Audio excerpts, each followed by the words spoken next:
Democratic reforms का यह दावा चौंकाने वाला है।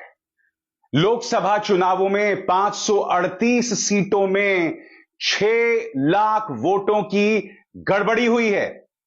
याद कीजिएगा दोस्तों, कुछ ही दिनों पहले वोट फॉर डेमोक्रेसी नाम की एक संस्था एक रिपोर्ट लेकर आई थी, जिसमें दावा किया गया था कि चुनाव आयोग ने करीब 5 करोड़ वोट्स बढ़ा दिए, जिसके चलते भारतीय जनता पार्टी को 79 सीटों का फायदा हुआ। 79 सीट्स।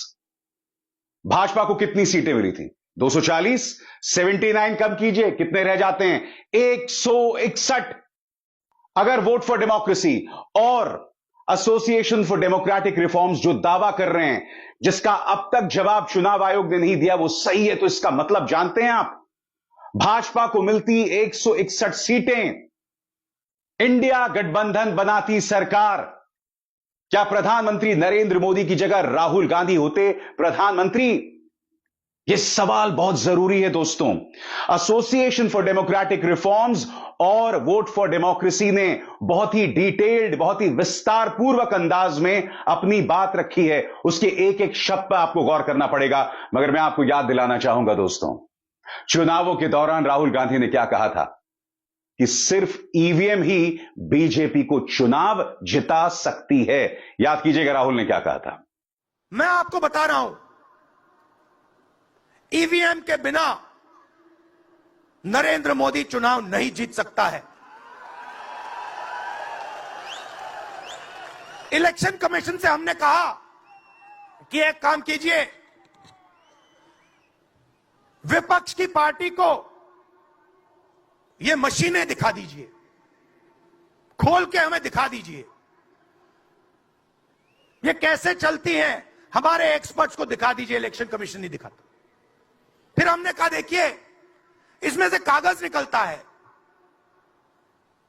वोट मशीन में नहीं है, वोट कागज में है।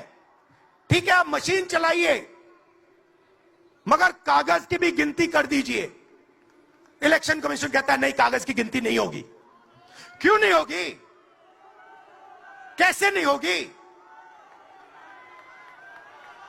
सिस्टम नहीं चाहता कि ईवीएम की गिनती हो जाए। क्यों?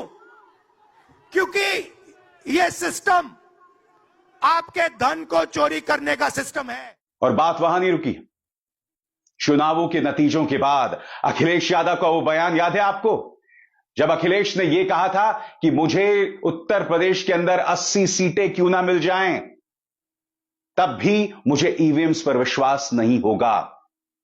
इस तरह का अविश्वास है राहुल और अखिलेश में ईवीएम्स को लेकर। सुनिए सदन के अंदर क्या कहा था अखिलेश ने। बहुत डिटेल में नहीं जाना चाहता हूं अध्यक्ष महोदय, लेकिन कहीं ना कहीं प्रश्न उस संस्था पर भी लगा है, और अगर उस संस्था पर प्रश्न लगा है तो लगाने वाली सरकार की वजह से लगा है। इसलिए अगर निष्पक्ष होगी वो संस्था, तो न केवल हमारा लोकतंत्र स्वस्थ होगा, बल्कि हमारे लोकतंत्र और मजबूत दुनिया में दिखाई देगा। अध्यक्ष महोदय, ईवीएम पे मुझे कल भी भरोसा नहीं था, आज भी नहीं भरोसा। मैं 80 के 80 सीट जीत जाऊं तब भी नहीं भरोसा। और मैंने अपने चुनाव में कहा था अध्यक्ष महोदय, ईवीएम से जीत करके ईवीएम हटाने का काम करेंगे। न ईवीएम का मुद्दा मरा है, न जाएगा खत्म। जब तक ईवीएम नहीं हटेगी, हम समाजवादी लोग उस बात पर अड़ग रहेंगे। एडीआर का दावा 538 सीटों पर 6 लाख से ज्यादा वोटों की गड़बड़ी, कहीं कम गिने गए तो कहीं ज्यादा।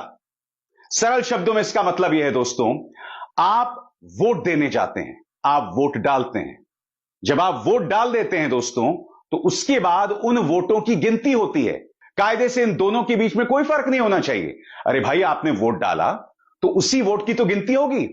एसोसिएशन फॉर डेमोक्रेटिक रिफॉर्म्स का यह दावा है कि भाई जो वोट डाला गया और जो वोट की गिनती हुई, इनमें 6 लाख का अंतर है। कहीं पर ज्यादा वोट गिने गए, कहीं पर कम वोट गिने गए। और मुझे आपको बतलाने की जरूरत नहीं है दोस्तों कि इसका फायदा किसको हुआ। वोट फॉर डेमोक्रेसी अपनी रिपोर्ट में किन किन राज्यों में किन किन लोकसभा सीटों में भाजपा और एनडीए को फायदे की बात कर रहा है। रिपोर्ट में आरोप लगाया गया है कि वोट प्रतिशत में अभूतपूर्व वृद्धि के कारण पूरे देश में बीजेपी के नेतृत्व वाले एनडीए को 79 सीटें मिली।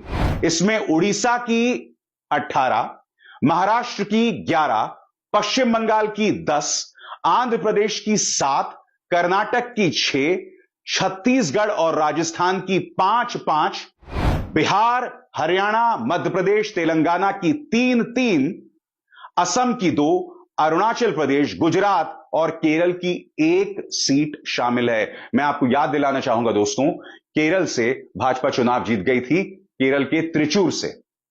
अब यह रिपोर्ट यह कह रही है कि दरअसल भाजपा वो चुनाव नहीं जीती थी। ये जो 5 करोड़ या कहा जाए 4 करोड़ 65 लाख वोट बढ़ाए गए, ये इसी का परिणाम है। और सरल सवाल, आखिर क्यों? चुनाव आयोग एक स्वायत्त संस्था है। मैं जानता हूं एक अरसे से इस बात के प्रमाण सामने आ रहे हैं कि वो पूरी तरह से बीजेपी के सामने नतमस्तक है।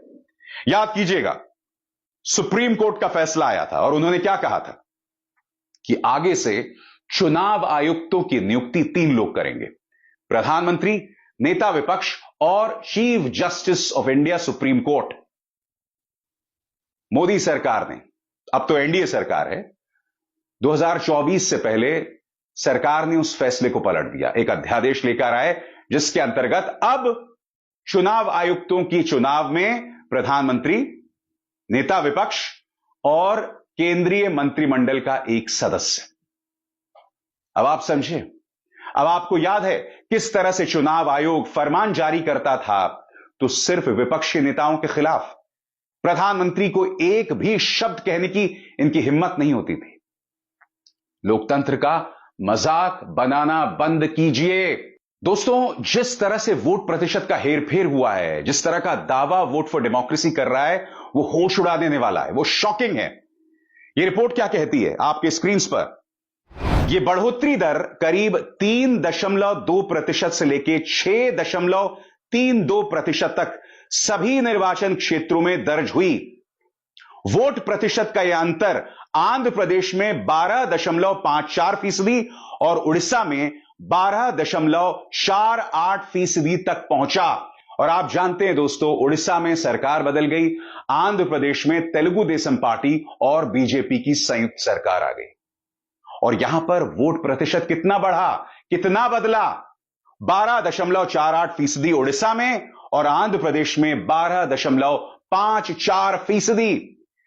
कांग्रेस ने इस मुद्दे पर तल्ख प्रतिक्रिया अपनाई। आपकी स्क्रीन पर कांग्रेस के प्रवक्ता पवन खेरा, उन्होंने वोट फॉर डेमोक्रेसी की इस रिपोर्ट के बारे में क्या कहा है, मैं आपको पढ़ के सुनाना चाहूंगा। वोट फॉर डेमोक्रेसी की रिपोर्ट ने कुछ चौंकाने वाले खुलासे किए हैं जो हमारे लोकतंत्र में लोगों के विश्वास को हिला सकते हैं। रिपोर्ट निम्नलिखित दावा करती है, प्रारंभिक वोटों की गिनती और अंतिम वोटों की गिनती के बीच 5 करोड़ वोटों की विसंगति। रिपोर्ट में दावा किया गया है कि वोटों में बढ़ोतरी के माध्यम से 15 राज्यों में कम से कम 79 सीटें जीती जा सकती थी, जिसका अर्थ यह है, और यदि यह सच है, तो इंडिया गठबंधन के पास संसद में अधिकतम सीटें होती। चुनाव आयोग ने पूरे 7 चरणों में अंतिम मतदान प्रतिशत के प्रकाशन में देरी की, जो फिर से गंभीर चिंता पैदा करता है। यदि रिपोर्ट गलत है तो चुनाव आयोग को इस पर अपना रुख साफ करना चाहिए और लोकतांत्रिक प्रक्रिया में लोगों के डगमगाते विश्वास को बहाल करना चाहिए।